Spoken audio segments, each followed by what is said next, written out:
Joining us now is a man who played in the NHL for 13 seasons. And listen to this story. Not only is he a former All-Star, obviously got dangles as a defenseman, as a stud and everything like that. Whenever he signed a deal with the Montreal Canadiens, he pledged $1 million every single year from his contract to the Montreal Children's Hospital. You're talking about a good human, great hockey player. Now he's an ESPN analyst for the great league that is the NHL. Ladies and gentlemen, PK Subban.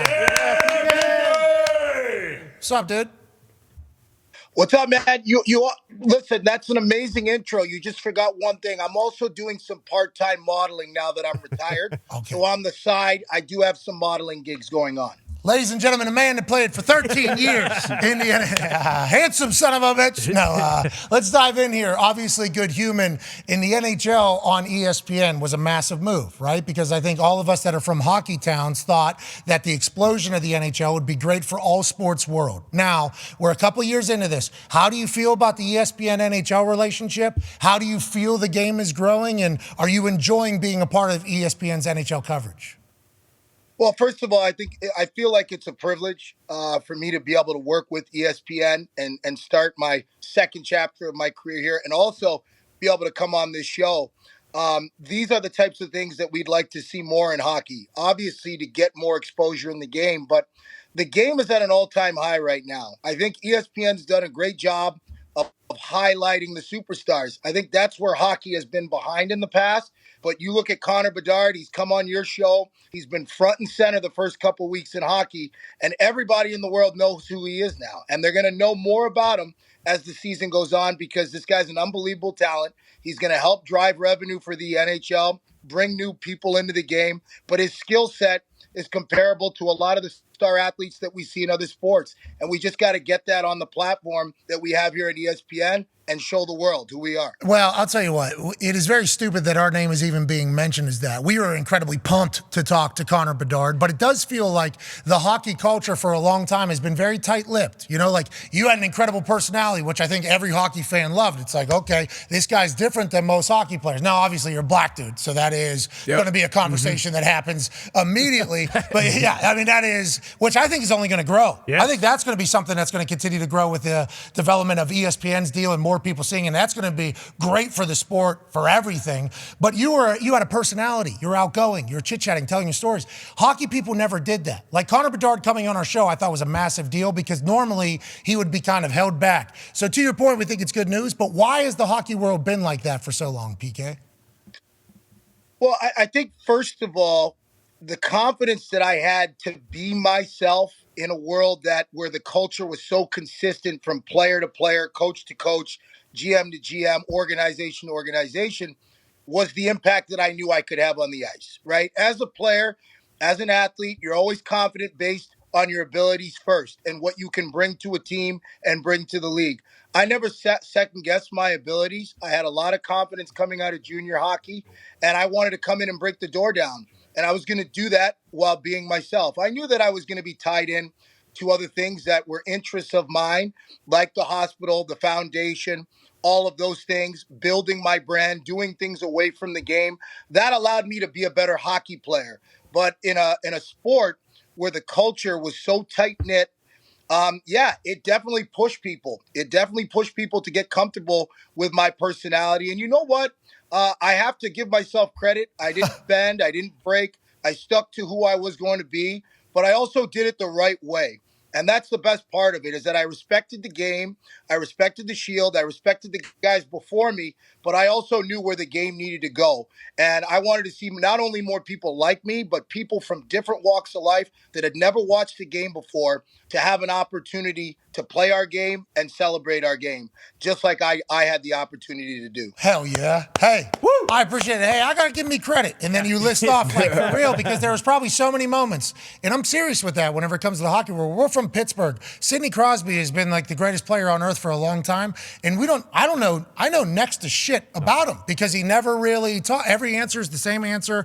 And he's not the only one. It's like every hockey player has been that way. So whenever I assume you were going through your career and doing the things you were doing, you were probably told by so many people it would be in your best interest to not do that. So hell yeah, you do deserve some credit. And by the way, in the end, I think you made hockey better, PK. Yeah. Hey, you made hockey better, pal. You made hockey better. I think I definitely did. And you know what?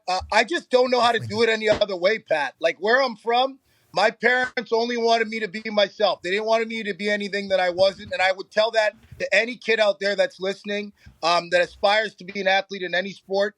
Be yourself. Everyone else is taken. And, if I was something I wasn't, maybe I wouldn't have the opportunity to be working on ESPN. Maybe I wouldn't be on the Pat McAfee show right now. So I'm happy that I stuck to my guns and did it my way. PK, we're lucky that you're on the show. And we know what you did today to come on our show. So, we appreciate the hell out of you. Yeah. You need to know Hell that. yeah. Guy was supposed to have a flight, change his flight so he could come on the show. It's bro.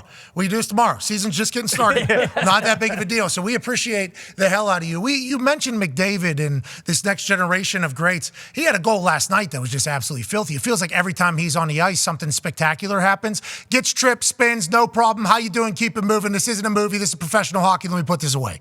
He is now obviously up in Edmonton. Wow. And I think, he's filthy. That's very average for him, by the way. They call him McJesus, like Christ, because of what he's able to do on the water, the ice, and also how he goes about doing his thing. But he's been kind of hidden from most of the world, except for highlights on the internet. If you're in the hockey world, you'll see it.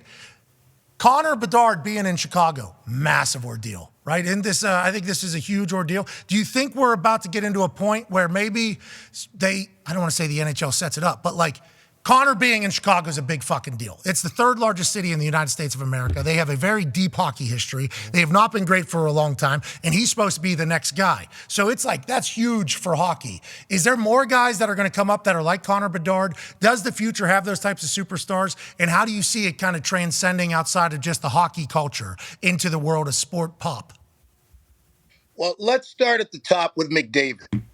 You said they call him McJesus. I call him McNasty. The guy's absolutely filthy. His hands are disgusting. And what he does on the ice, I wouldn't even consider it hockey. It's video game-esque. The speed and the pace that this guy plays at, the things that he can do at top speed, it's not human-like. I'm being completely real with you. What he does on the ice is out of this world, and he's box office. You got to go watch this guy play, because I don't know if first of all, we've never seen a player play the way he's played. We've never seen a player do the things that he does on the ice, and I don't know if we ever will. So with Connor McDavid I think he's about 50 points away from 900, and he's about 150 points away from 1,000 points. That puts him in the category with Gordie Howe, Wayne Gretzky, Mario Lemieux. Right. So Connor McDavid, that speaks for himself. When it comes to Connor Bedard, I put Connor, whether you want to put him at the top of the list, I wouldn't put him there yet, because I still think that Jack Hughes and a couple guys are ahead of him. But he's in that group of Jack Hughes, Logan Cooley, Trevor Zegras, Cole Caulfield in Montreal. These guys are the next wave of talent that are coming. And what these guys are doing on the ice on a night-to-night basis, Austin Matthews as well. Back-to-back hat tricks, fastest U.S. born player to, I think it's 300 goals, fastest Toronto to 300 goals. Absolutely nasty. So we can go down the list of numbers and the records that these guys are breaking, but it's the entertainment aspect. And you spoke about it. How do we grow the game? Well, hockey's the best game to watch live. It's not even close. I know some people talk to me about tennis, and tennis is great. No, not even close to hockey. I know. Can you imagine that? That's people's rebuttal to me is tennis. I'm like, guys, I love tennis. I don't miss the U.S. Open, but it's nothing close to a hockey game and watching these guys and the talent that they bring. I think with the NHL, we got to continue to bring the cameras closer to these players, show who they are, and highlight the individuals on these teams. Hockey's traditionally celebrates the team and the history of the team, which is all great. But I'm sorry, when Cleveland was winning championships, I wanted to go watch LeBron play. And when Chicago was winning championships, I'm going to watch Jordan play. Chicago Blackhawks are playing, I'm going to watch Connor Bedard. That's just me as a sports fan. So you got to go watch these guys play, but the NHL's got to continue to shine the lens on the individuals in the sport that are doing great things. Hell yeah, I agree. Logan Cooley, Pittsburgh guy. Ooh, yeah. Of course. There's a reason. That kid's got grit. That kid's got a lot of grit. Ty has a question for you, PK. Yeah, PK, this might be my own bias because I am a Las Vegas Golden Knights fan, but I think one of the best things about the NHL compared to other leagues is that the expansion teams, for whatever reason, are like immediate cup contenders or at least good right away, whereas in other sports, anytime an expansion team comes in, they fucking suck for, like 5 to 7 years until they actually get their guys in. Do you think that's a conscious decision by the NHL? And I'm curious, are players kind of like, are they kind of pissy about the fact that like these new franchises come in and are immediately one of like the top 10 best teams in the NHL and a team that could go win a cup right away? Well, if any player was complaining about that, I'd tell them to park their ego at the door. This is about the league. This is about the growth of the game. And we've seen revenues only continue to climb. We've added teams to the league. It's all been great for the game. Players are getting paid more money. Teams are making more money. Everything is trending in the right direction. Okay. So as far as I'm concerned, players got to check their ego at the door. What we really got to talk about, and I want to talk about this quickly, I'll keep this short, but my last year in the league, my last couple of years in the league, Vegas came in and Seattle came in. I'll never forget that first game in Las Vegas. It was one of the best sports atmospheres I had ever been a part of. And I played in some amazing games in Montreal, playoff games. I'm telling you right now, Vegas has got to be top 2, top 3, maybe number 1 place to play in the league. Toughest barn in the league. I'm not even joking. I'm not even joking. I'm dead serious. The drums, the theatrics before the game, the energy in that building, second to none. And then I went on NBC and I did the Stanley Cup final game, the last game where Vegas was playing Washington. Washington beat them. I could not believe the energy in the building before the game. So a lot of this credit, though, has to go to Gary Bettman. A lot of people didn't believe that Vegas was going to work. A lot of people didn't believe that Seattle was going to work. Well, he had that vision. He made it happen, and I lived through it. I got to play in both arenas, and I can tell you it's amazing to watch and to be a part of. Those 2 places now are in the top 5, top 10 places to play. Vegas is in the top 2, easily. We have a great relationship with the Vegas Golden Knights. We're very appreciative of them. Hearing that from you, though, is a little disappointing because Ty has been a fan of the Vegas Golden Knights since day one, and he's literally said, toughest barn in the league every single time he talks, and I don't think I've ever heard anybody else say it. Now you come in and legitimize it, he's going to get loud, and they're the reigning champs. I mean, it's going to be a loud year. Undefeated right now. No big deal. Reigning champs, and they're probably going to repeat. Guys, you heard it here. I really think Vegas is definitely out front to repeat. They only lost one player in Riley Smith last year. I know that they lost a goaltender, but they're there. They got the best defense and goaltending as far as their structure and the way they play. Toughest team to play against, and they're off to a hot start. Look out. I'm telling you right now. Wow. All right, Darius has a question on that note. On that note, obviously Vegas Knights would be one of these teams, but if it was a casual coming into the NFL, I'd say, hey, watch the Chiefs, the Niners, the Eagles, and the Dolphins right now. Who are those teams if I was a casual? Obviously, I'm a huge hockey guy. Yeah, lifetime Florida Panthers fan, but who are those teams as a casual NHL fan that we have to watch? Well, easily, and I know everybody said it, but Connor Bedard, you don't know what you're going to see every night with him. This is all new. He hasn't even played in every building yet. So the excitement and anticipation for him every night he steps on the ice is at an all-time high, right? He's under a microscope, so you got to watch him. Jack Hughes for me, right now, this is everyone says last year was his breakout year. I think this year's his coming out party because I thought last year he should have been in the MVP conversation. He wasn't. No offense to Pasternak, Kachuk, and McDavid, all definitely deserving. But Jack Hughes pulled the New Jersey Devils out of the basement into the playoffs and took down the New York Rangers. And I said it before, he was tap dancing all over Broadway. Whoa! Oh yeah, he was in everybody's kitchen. Breakfast, lunch, and dinner. All He day. ate their food. Hold on, he should have been in the conversation. He wasn't.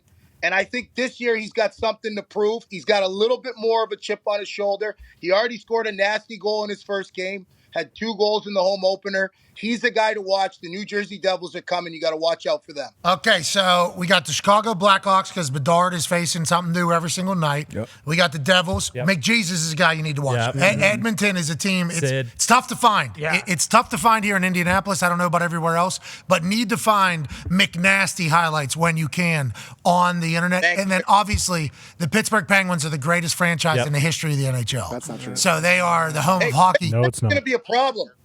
Pittsburgh's going to be a problem this year. They look good. I'm telling you, they got some new depth. I like the pickups that they had. Riley Smith was a great pickup. They're coming. So they might be a little bit slow at the gate, but Malkin's off to a hot start. That's a great sign. Yeah. Well, the thing about it is we're a little older, so if we're slow out the gate when we're most fresh, you do get worried about it later in the year. But stick taps for everything you just said there. Stick taps for everything you just said.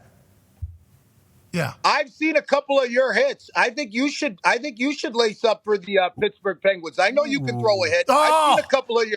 Yeah, can't skate. But you know what? At the end of the season, there sometimes maybe I should be out there. Yeah. For the Pittsburgh Penguins because how slow they look. Speed is you know what I mean. You can tell. I feel like what team's going to go on and do great and what team isn't strictly off speed. Am I wrong in thinking that whenever I'm watching these games? The game is faster than it's ever been, and I really believe that that's what makes it so amazing what these guys are doing every night, Pat, is that they're doing it at top speed. Like these guys, this game is faster than any game on the planet. I've never seen it. When I left the game, it was faster than I've ever seen it, and it's only going to continue to get faster as the guys get younger and they pay more attention to the ice quality because that's a big factor of it too. Oh, but we got now, shitty ice in places. Yeah. They're slowing teams down. They're slowing the horses down. MSG stinks. Nashville, terrible ice, but flip the turf. You know what I mean? We got a turf issue in our league. I couldn't even imagine the different waters that are being used for these ices. That's unbelievable. Well, they got monster truck. They got monster truck going on every weekend. They got Gravedigger and all this stuff going on every weekend. No wonder the ice is terrible. Yeah, I don't know how they're able to maintain it down there in South Florida when it's so hot outside. Beautiful ice down there. I don't know. Well, I don't know if that's on. Let's not start speaking Slow about down. Connor has a question. Yeah, PK, as a Boston Bruins fan, there has never been someone who's played in the NHL that I hated more than yourself. So it is genuinely an honor to talk to you and love everything you do now. Huge spin for me, honestly. You were tough to watch because you were such a menace out there against the Beast. But also, What was the word you were going to say instead of menace? I was going to say prick. Okay, But, it was friend. Okay. We heard it. exactly. We heard that. Yeah. I like him now, so it's much different. But what are some of the unwritten rules in the NHL? I know every sport kind of has them. Like in baseball, everyone cheats and tries to steal signs, and that's just part of the game. What is that in the NHL, and like what's kind of the fallback of some of those unwritten rules? Well, an unwritten rule is this, whether it's an accident or not. Actually, last night we witnessed it in the Seattle-Colorado game. So I was doing the game last night, and Jordan Eberle, who plays on Seattle, had hit Andrew Cogliano in the playoffs. I think he had broken a vertebrae in his neck or something like that. There was some bad blood there. And if you watch it, O'Connor comes up to Eberle. Here it is. Comes up to him, gives him a little tap, says, hey, you know what time it is.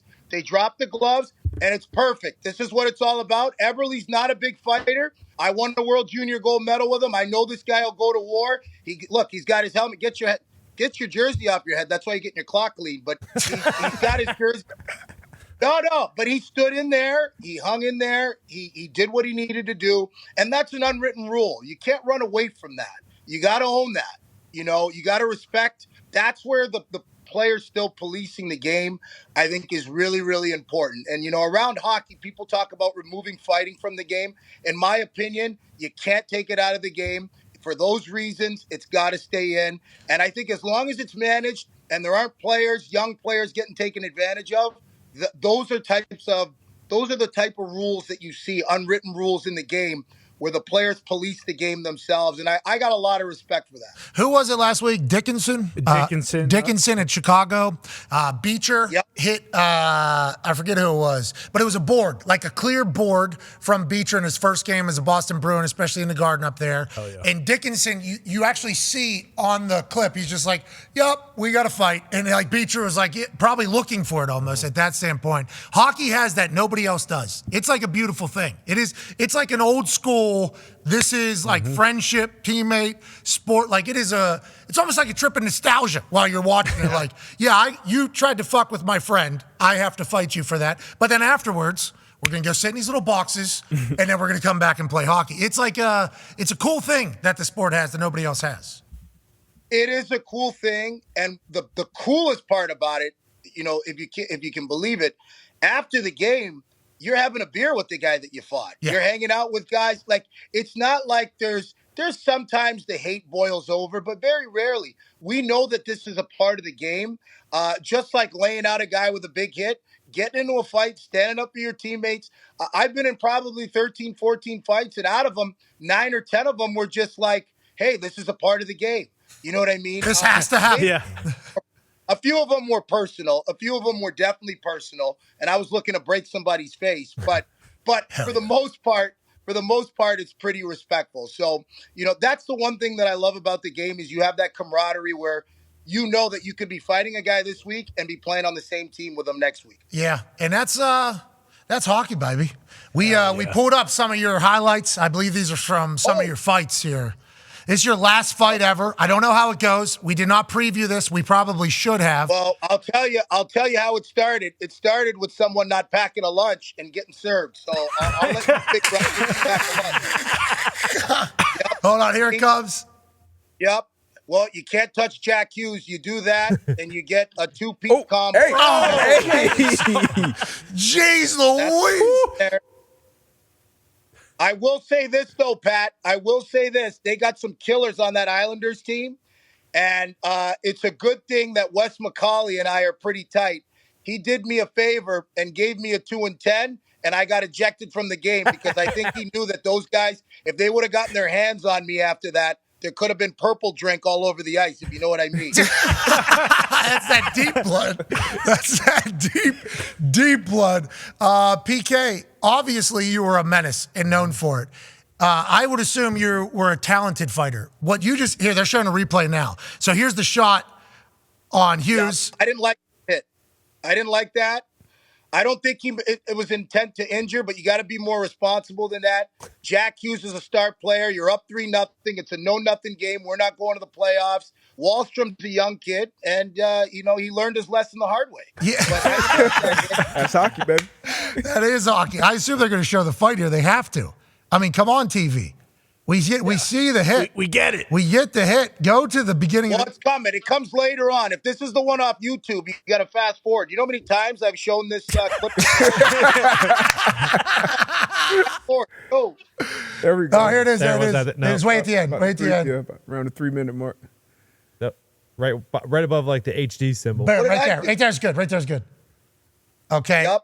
So they're They're going going to show it at the end. They'll show it at the end. Who's on the call here? Is this? Oh, here we There go. it is. PK say, "Excuse me," and One. dropped him. That's the two-piece combo and the extra shot down because you touch our star player. You're not supposed to hit the guy when he's down, but I gave him an extra shot. And that was I believe you said that was bullshit. And I think the other side was returning the favor on the bullshit because the down there, like, hey, pal, hey, congrats you on big win. Hey, that's a good way to go out. Yeah, sweet. That's a good way to go out. Hey, at this stage, who's winning the Stanley Cup? I know it's impossible to predict, but who should we be thinking about other than Golden Knights?